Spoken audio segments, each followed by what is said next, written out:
Noble lies. The subtle manipulation of the Hebrew mind and behavior through insidious Western propaganda. Since we are not wanted in this country, let's pack our bags and go back home to our own people, to our own land. The propaganda of the American government is skillfully designed to make our people think that our people back home don't want us. Government propagandists tell us constantly, Africa is a jungle. Africans are savage and backward. They have no modern conveniences. And you're too much like us white folks. How could you live comfortably back there? The American government turns us against our own kind in order to keep us from making a mass exodus out of this country where we can live at home among our own people.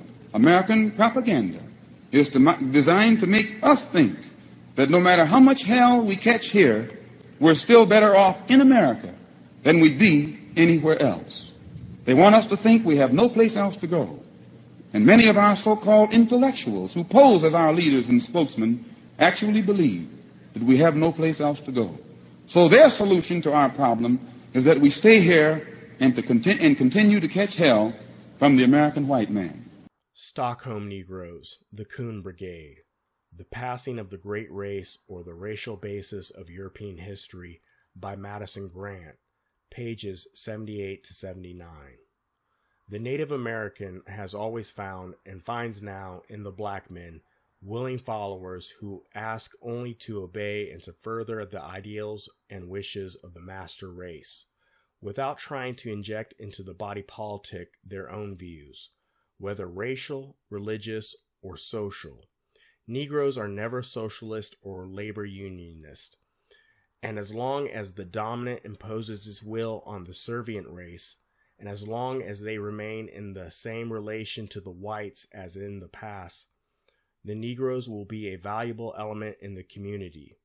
But once raised to social equality, their influence will be destructive to themselves and to whites.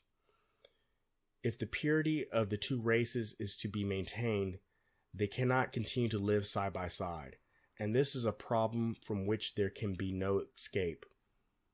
Let me go out to New York and talk to a first-time caller, Asmaram. Asmaram, welcome to the show. Thanks for calling. Thanks for holding. You're on the air.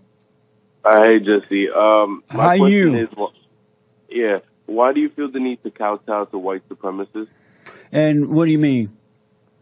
You said, and I quote, you said exactly about slavery. Thank God and white people for slavery. That is something white supremacists would say. Why do you feel the need to kowtow to them? And why is it that I'm kowtowing down to them by saying what I think about it? You think slavery was a good thing? Yes. What? Why? That's a good question. I think it was good in that those were the times, and it allowed us to be born in America, the greatest country on this side of heaven.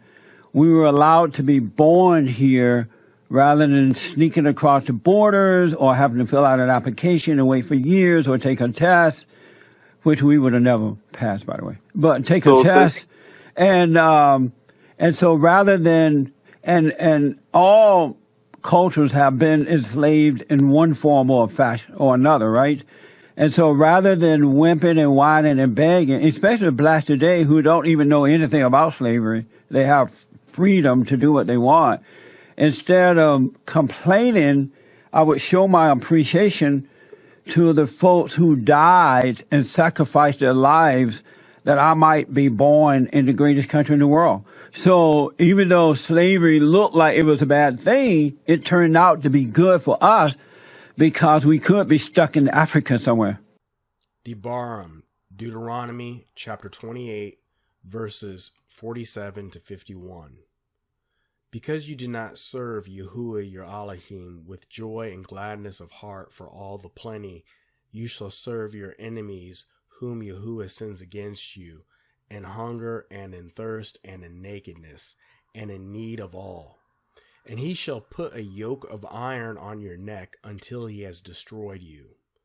Yahuwah shall bring a nation against you from afar, from the end of the earth, as swift as the eagle flies, a nation whose language you shall not understand, a fierce-looking nation, which shall show no regard for the elderly, nor show favor to the young.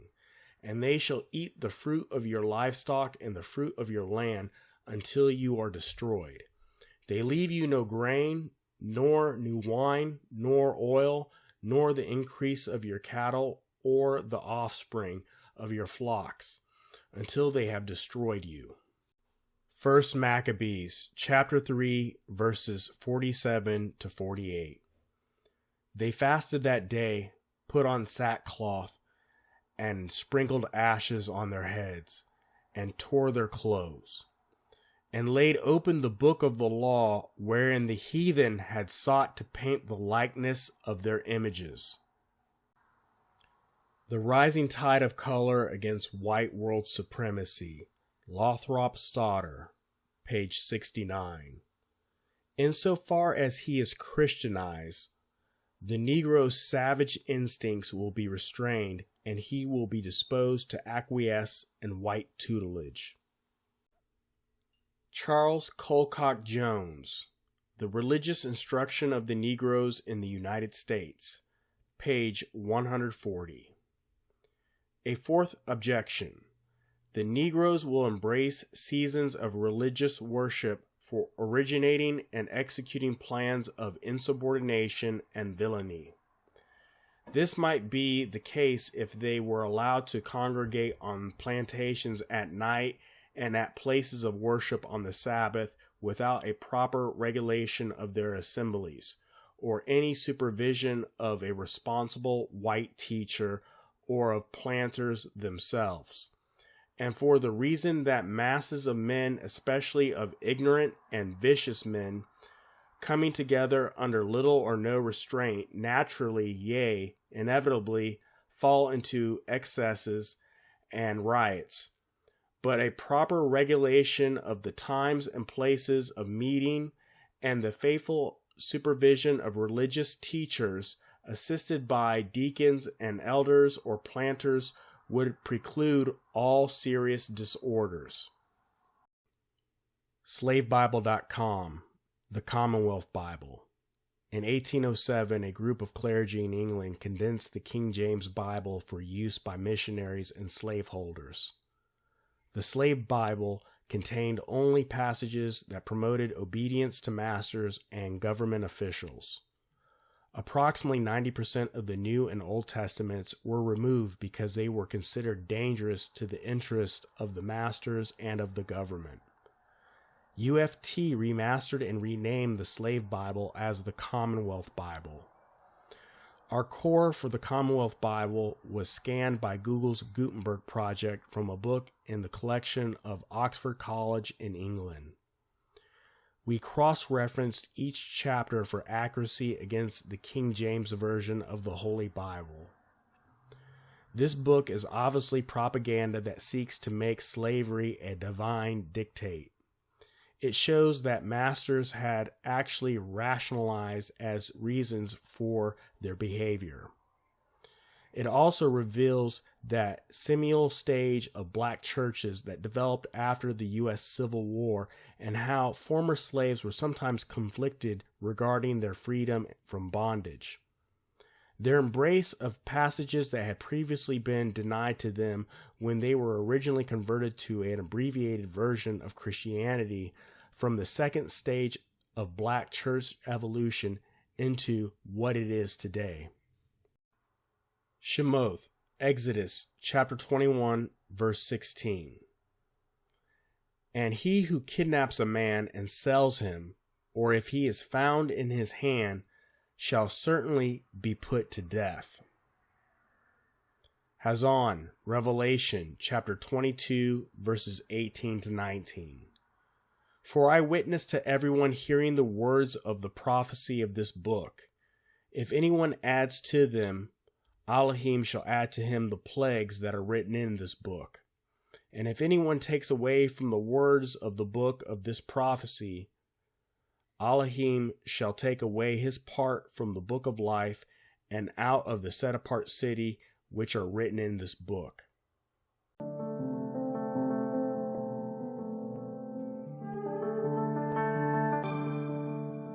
Welcome back to On Contact. We continue our conversation about the Israel lobby with Ali Abunimah and Max Blumenthal.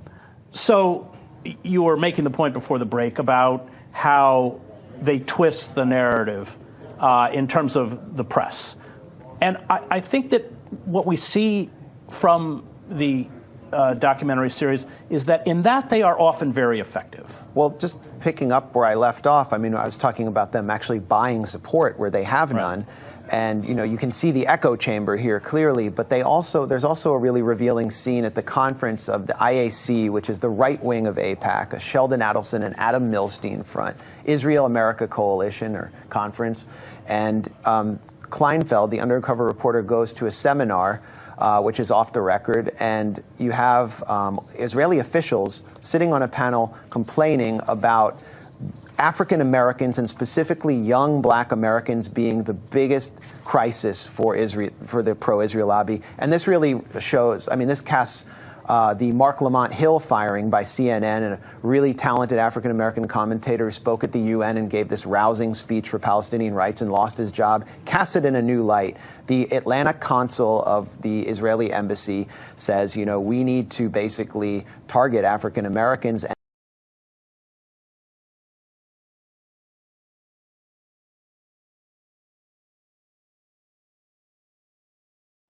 The agreement between Jews, Christians, and Muslims to enslave and scatter the children of Yasharal. Ashkenazi Jews are genetically European. Ashkenazic Jews, mysterious origins unraveled by scientists thanks to ancient DNA. For a more scientific take on the Jewish origin debate, recent DNA analysis of Ashkenazic Jews, a Jewish ethnic group, revealed that their maternal line is European. It has also been found that their DNA only has 3% ancient ancestry, which links them to the Eastern Mediterranean, also known as the Middle East, namely Israel, Lebanon, parts of Syria, and Western Jordan. This is the part of the world Jewish people are said to have originally come from, according to the Old Testament. But 3% is a minuscule amount, and similar to what modern Europeans as a whole share with Neanderthals. So given that the genetic ancestry link is so low, Ashkenazic Jews' most recent ancestors must be from somewhere else.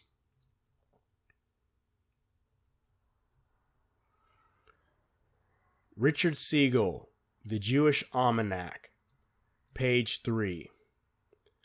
Strictly speaking, it is incorrect to call an ancient Israelite a Jew, or to call a contemporary Jew an Israelite or a Hebrew. The first Hebrews may not have been Jews at all, and contemporary Palestinians, by their own definition of the term Palestinian, have to include Jews among their own people. Although, in choosing the name Palestine for their homeland, they have picked a name that originally signified the opposite, an enclave of foreigners. The reason why the U.S. Census Bureau classifies Hamitic Africans as white is because they don't want you to realize that the ancient Hebrews and their modern descendants are black and were scattered throughout the world during the East African and transatlantic slave trades. Lift your voices and speak the truth. Reclaiming our identity as the descendants of the ancient Hebrews is a threat to the Zionist regime because it exposes the geopolitical fraud that is the modern state which they call Israel. We are the people. We are Yasharal.